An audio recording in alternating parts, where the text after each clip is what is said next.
The next 48 hours could be pivotal for the stock market, with every shift likely affecting both seasoned and new investors.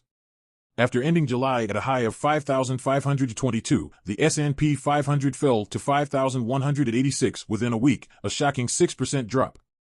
Although it's since rebounded partially to 5,344, the question remains, is this the start of a new bull market or just a fleeting recovery? This brings us to the divide among analysts. On one side, Tom Lee and major players like Goldman Sachs believe we're about to see a rally spanning from October through December. On the other, names like J.P. Morgan and Cantor Fitzgerald warn that the market's recent bounce may be deceptive, with a more substantial dip looming. Importantly, no one knows for sure what will happen. Any prediction can be wrong. The upcoming CPI, inflation, report on Wednesday could shift things dramatically.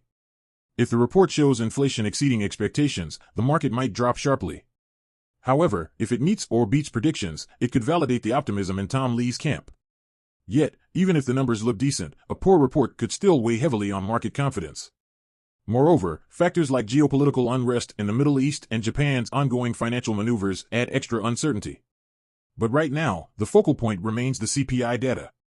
This raises a big question: what can investors do to navigate this market?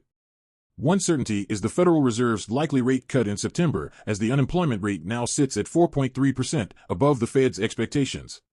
If Wednesday's CPI data shows inflation under control, the Fed could cut rates by 0.5%. But if inflation is high, a smaller 0.25% cut might be on the table. History shows mixed results from past Fed rate cuts, which tend to trigger market volatility.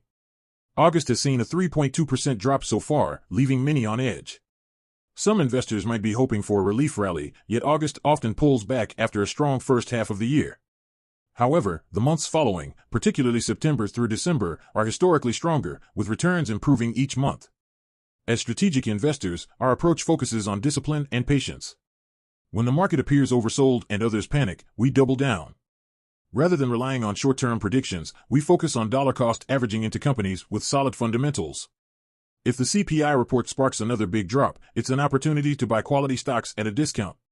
Some investors buy insurance through stop-loss orders or reallocating to safer holdings.